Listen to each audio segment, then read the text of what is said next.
Hello and welcome to the sleep workshop. I am Katie. I'm one of the family advisors for the Neurodevelopmental Differences project within Suffolk Family Carers. So today in the workshop, we will cover why we need sleep, the different stages of sleep, the impact of not getting enough sleep, why my child does not sleep, and strategies that may support getting your child to sleep. It's important to realize that actually every child is different. So, what strategies work for some people may not work for you. And it's about finding out what works for you and your child as well. So, let's get started. So, we're going to have a look at the science behind sleep and our brain and how it works. So, our brain organizes our sleep. It knows when to wake up, it knows when to fall asleep. And it does this by using external prompts. For example, recognizing the sunlight during the day as a reason to being awake and producing serotonin. And then during the evening, when it starts to get darker and dimmer outside, it also knows to produce and regulate the sleep hormone melatonin. And it does this using our circadian rhythm, which monitors our sleepiness and wakefulness throughout the day and the night. And it helps your body to understand when it's time to fall asleep and when it's time to wake up. Some of the problem that we have nowadays with sleep, with a lot of people with sleep issues, is that because there is so much artificial light, whether it is screen light or light within your house when you've got the light switched on at night time, our body can get confused as to when it is daytime and when it is nighttime. And this can be really difficult for people that do shift work or night work. So we've now got a video to watch to explain a bit better what the circadian rhythm is.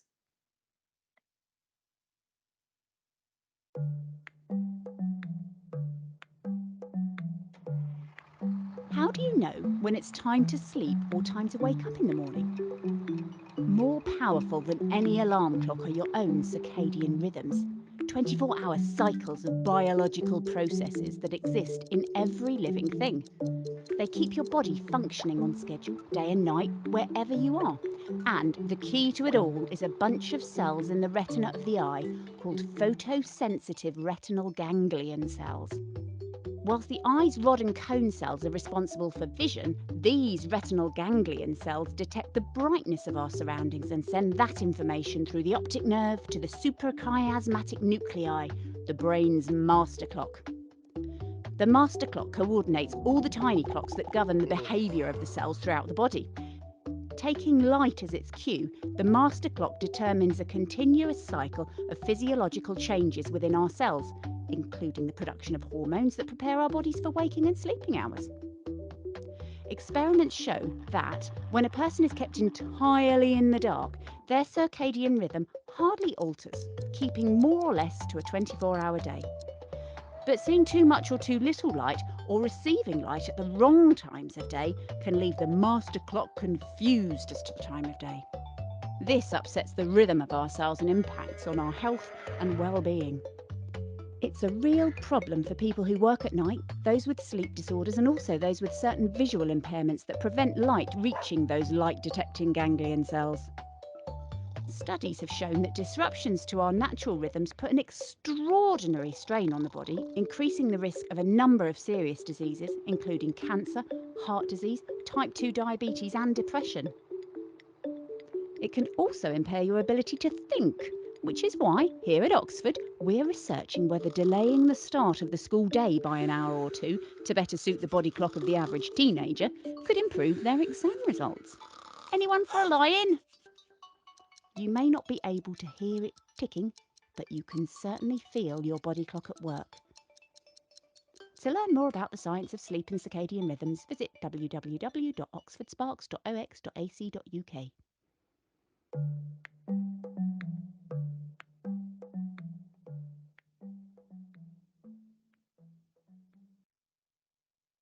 So that's a bit more about how the circadian rhythm works and the importance of it. And sleep is very important. I was once told that sleep deprivation was used as a form of torture. And ironically, this was while I wasn't getting much sleep at all. It's important for your thinking, for your physical well-being, as well as your mental and emotional well-being and development. And the different stages of sleep are also important in their own rights for insightful thinking, creativity, memory, and cognitive function. Most importantly, sleep is there to help our body repair, refresh itself, and restore itself. So without that sleep, our body doesn't get the time to repair itself after a hard day, after you've hurt yourself, after you've been unwell, and it doesn't get to feel refreshed in the morning either. So there are 4 different stages of sleep, and each stage is important in its own right, because as I've said, they all help with different things, and you may recognize being woken in one of these phases of sleep. So we've got our first stage, which is called non-REM. We've got non-REM 1 and non-REM 2. And these are the stages where you are in a light sleep and you can be easily woken. It's good to be in non-REM 1 or non-REM 2 if you are wanting to wake up. So that's the sort of part in your cycle that you want to be in the morning when your alarm clock goes off, because it's the easiest one to wake from and you feel the most refreshed from it. Our next phase of sleep is non-REM 3. This is a slightly deeper sleep, and you may recognise being woken whilst in this phase of sleep, as it would make you feel disorientated. So if you've ever sort of woken up and wondered where you were going or walked into a wall, you've probably woken up from non-REM 3. And our final phase of sleep, which is one that most people know, is the REM sleep, the rapid eye movement sleep. This is a deeper sleep. It's where you experience your dreams. If you're woken from this sleep, and I do believe I have been, it's the one where you jump out of bed thinking something really bad has happened and then can't work out where you are, and you feel really tired and horrible afterwards. It's not a nice one to be woken from. An entire cycle lasts approximately an hour to an hour and a half. So, everyone experiences these cycles several times throughout the night, depending on how quickly you go off to sleep, depends on how many you will experience. So some people fall asleep quite quickly, so they might have shorter cycles, or they might experience more cycles. Or if you're like me and take hours to fall asleep, you're going to have less cycles throughout the night. So one thing that is always important is, how much sleep do we need? Think about it. Think about yourself and your child. Think about what time you both go to bed. Do you wake up in the night? Do they? How often and how long for? Now stop and think. Are you getting enough sleep? And is your child getting enough sleep? Having done these workshops, I've had people say they think they're getting enough and realise they weren't. And I've had the opposite, where people thought they weren't getting enough, but actually they were getting enough, but they're not sure that it was quality sleep. So let's have a look. As you can see, the recommended hours of sleep for a newborn is between 14 and 17 hours, 11 to 19 at the most and the least. Infants 12 to 15, toddlers 11 to 14, preschool children 10 to 13, and school age being 6 to 13 years old is 9 to 11 hours, a minimum of 7. Teenagers being 14 to 17-year-olds, 8 to 10 hours, a minimum of 7, a maximum of 11. And young adults, which is 18 to 25, is the same as adults. We're looking at 7 to 9 hours, but for them it's a minimum of 6, a maximum of 11. And for adults 26 to 64, it's a minimum of 6 and a maximum of 10. And for older adults, 65 plus, we're looking at a minimum of 5 and a maximum of 9, with the ideal number being between 7 and 8. So looking at that, do you get enough sleep? And if not, why not? It's definitely one to ask and think about. But how does a lack of sleep impact you and your child? Because if you're waking up to your child, it has a massive impact on you, and sometimes more than you realize.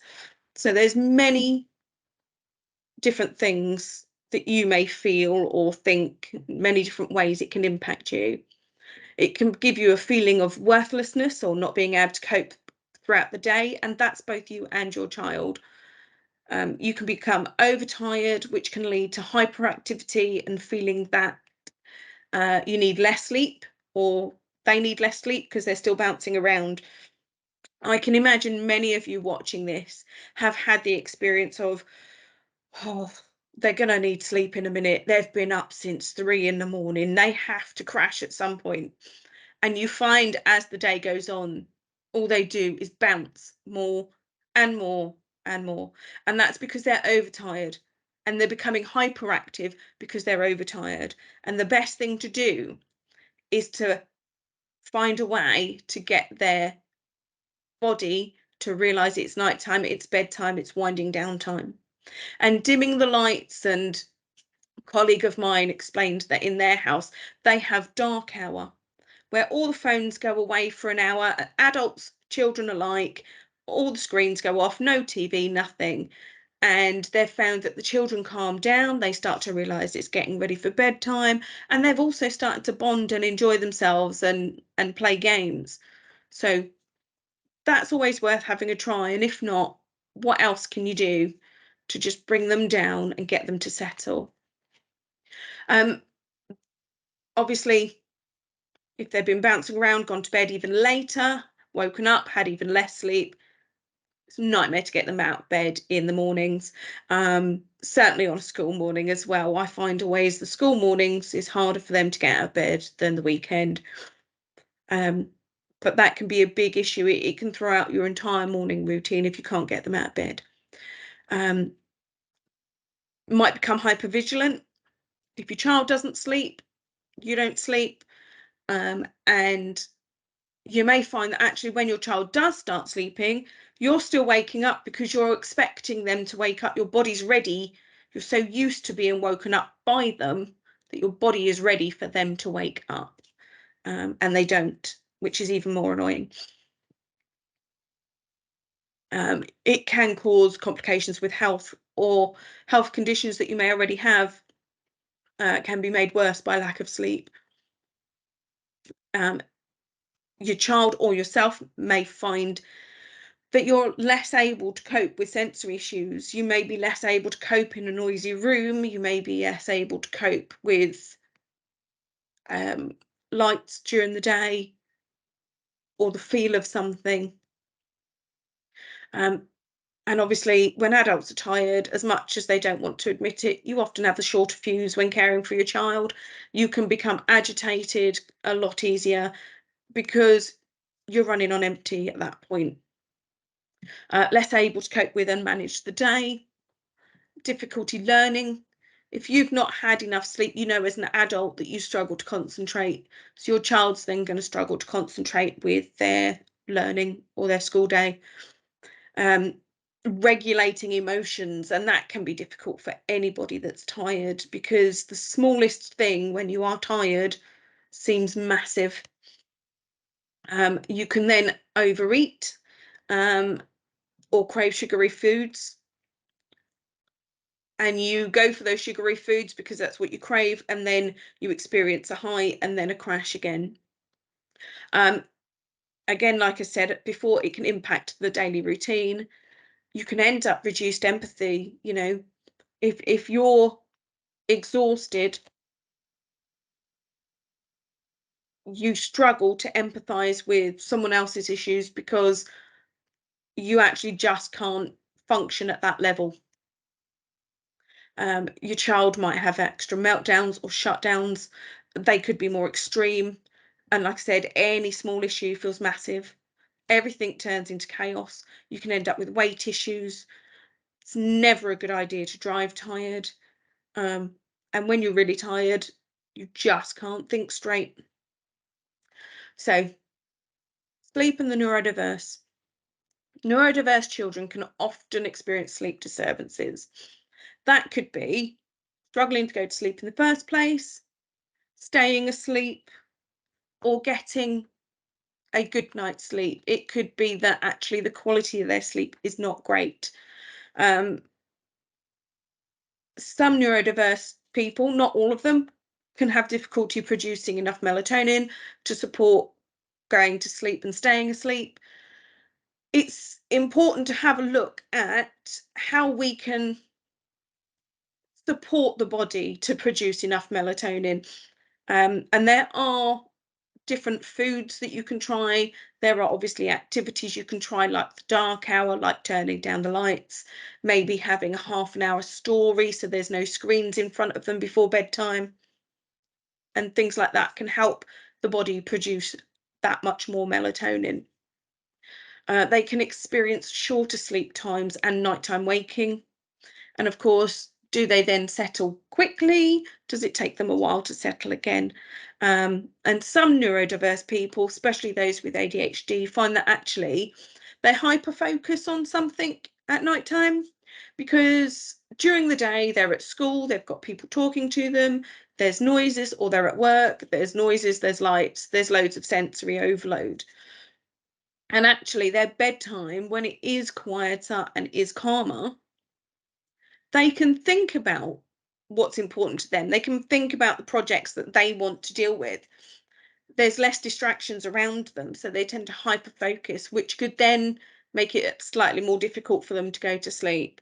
They may experience being tired and sleepy during the day, and obviously then struggle with concentration throughout the day as well. So stop for a minute and think, why does my child not sleep? Why does my child not sleep? And there are a number of reasons why your child may not sleep.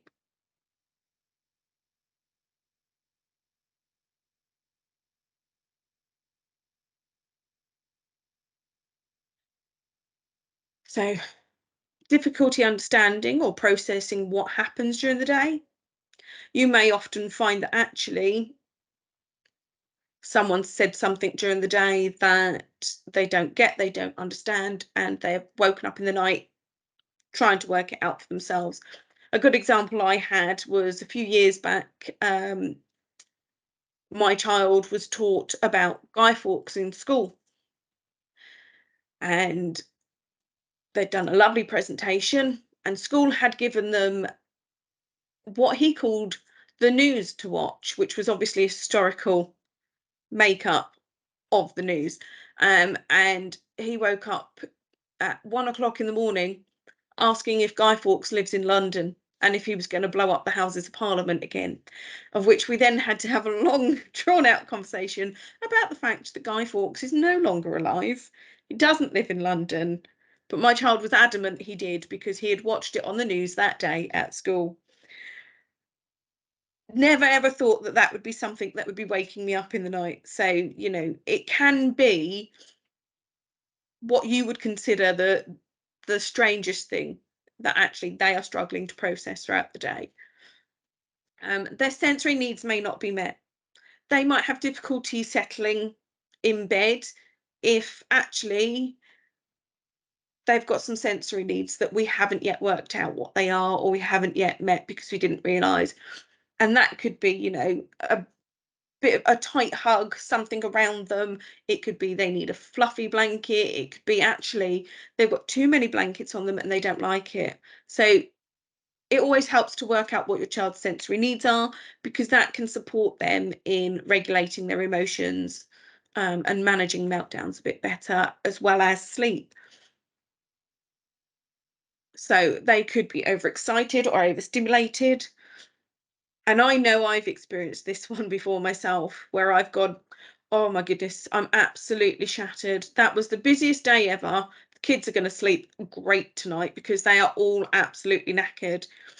And lo and behold, 3 o'clock rolls around, and we are talking about the rides that we went on in our lovely, exciting day, because it was just so exciting. We needed to get it out. So, it may not be an issue that they've had an issue with school or bullying or sensory. Maybe that actually their day was just so exciting. They're overstimulated and they're over processing.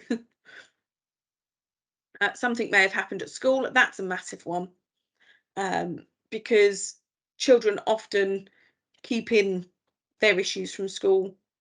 And it could be someone said something in the wrong way. It could be a bully. It could be that a teacher said something in the wrong way, or they've taken it the wrong way. It could be that there's a need that's not been met during the day. Again, this could be linked to school. It could be linked to home. It could be that actually they've not had breaks during the day to process things. They've not had chance to talk about things at the end of the day before going to sleep. And it's coming up at night because that's when their mind is quieter.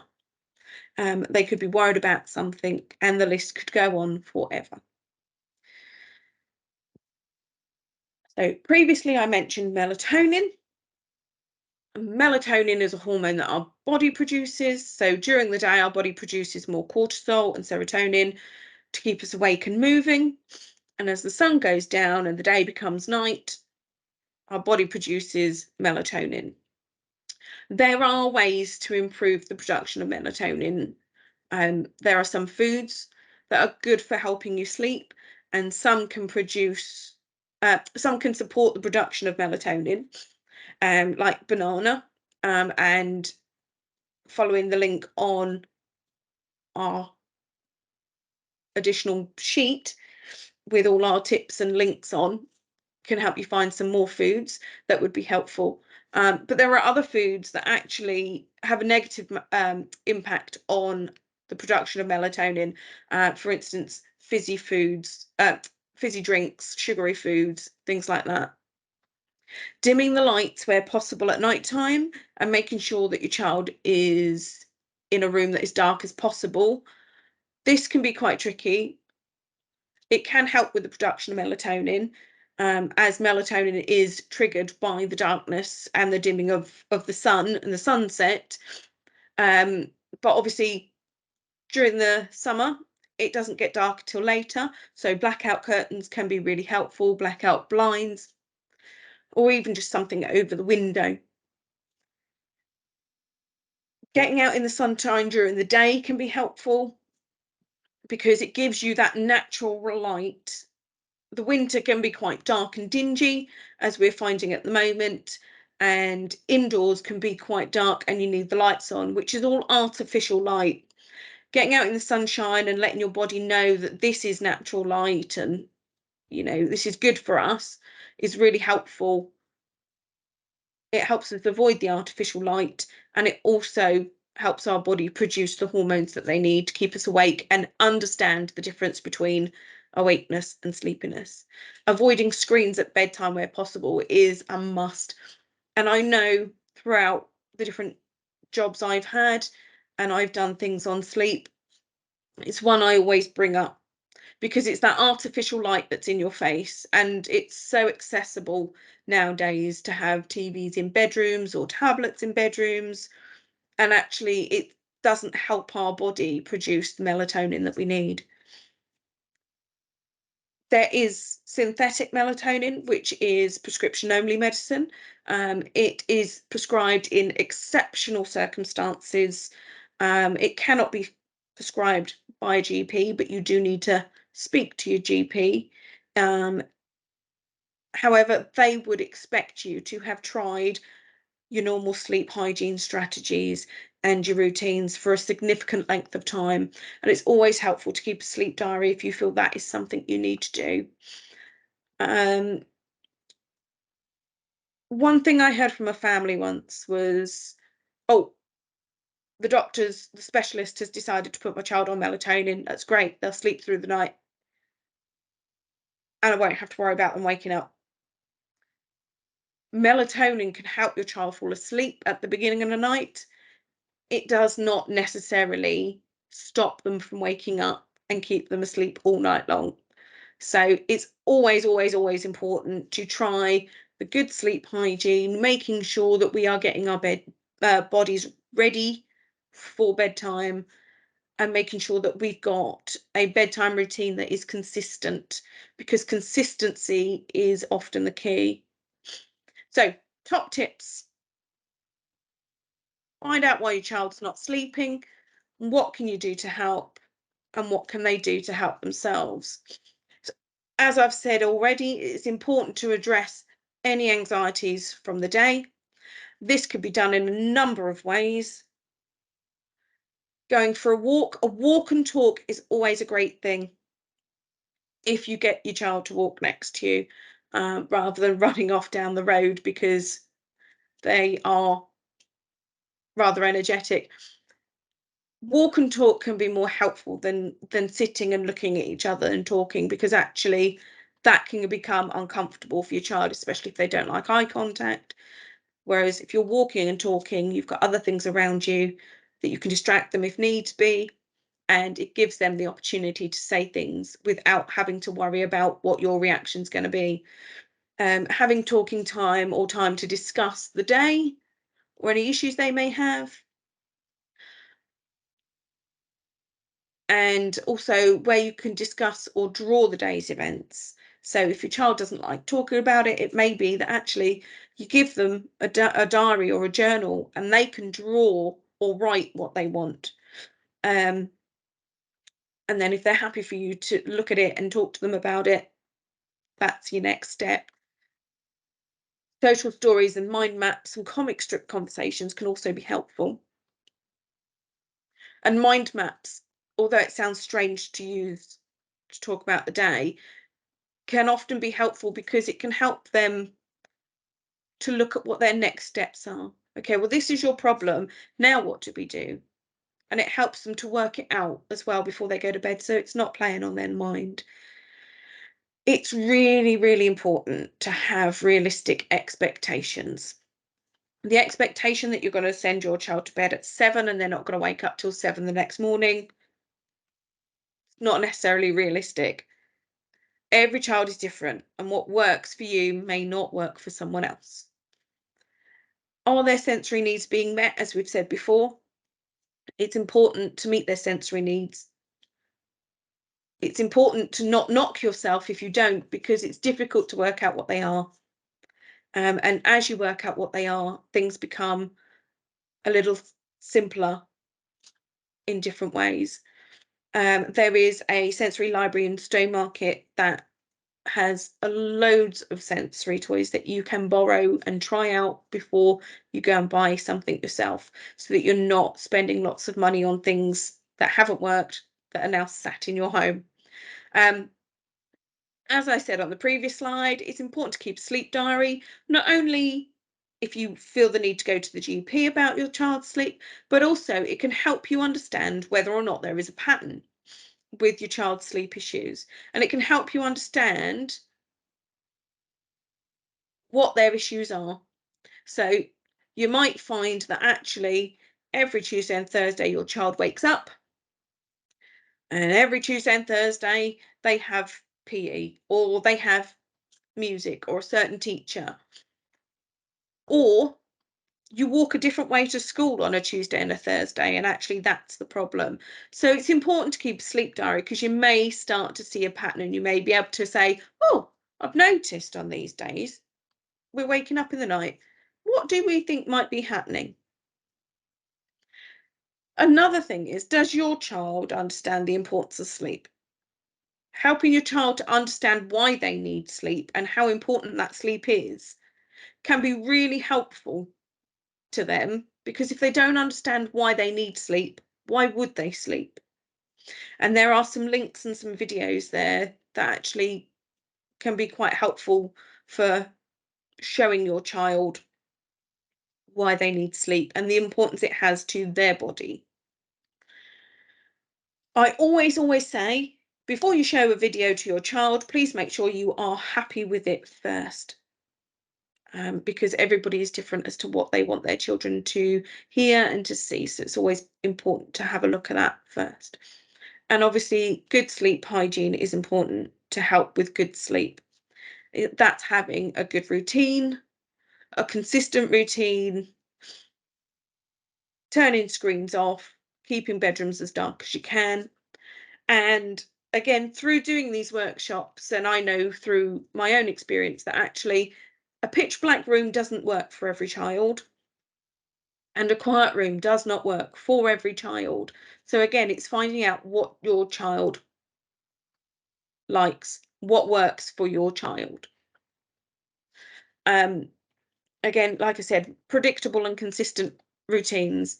Visual reminders and visual timetables can help. Some children don't like to have a visual reminder, they don't like things on the wall. That's absolutely fine as well. And you'll often find that children that avoid bedtime will not like a timer either, or time restraints. Other things that can be used instead of a visual reminder, playlists. So you can create a playlist on a phone, a tablet, a device, record a CD, and that actually each song is a different step on the routine. And this is why predictability, consistency, and also making sure that you try it for long enough is important. Because if you do that for, I don't know, 5 days, you can quite easily turn around and say, it's not working, my child doesn't know what song's what. Of course they don't. They need to learn it, which is why you need to give them the time to understand the routine and to work with the routine. You will eventually find out whether or not it works.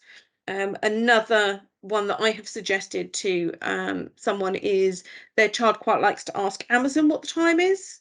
So put prompts and reminders on Amazon. They can ask when they want to, or it can tell them on Alexa or whatever other home systems there are. Um, creating a routine for avoiders. It's important to let them feel like they're creating their own bedtime routine. Allow them to feel in control of the situation, but it's important that you ensure that there is a clear time frame to complete the routine, because otherwise it will be dragged out indefinitely. So make them feel like they are creating it, make them feel like they're in control of the situation, let them create it with you, but make sure there is a clear time frame to complete the routine. And again, that could be visual reminders, that could be audio reminders, or anything else that you found that has worked. Again, predictability and consistency are important. And I cannot stress enough that it's important to trial it for a good period of time rather than just 1 or 2 weeks.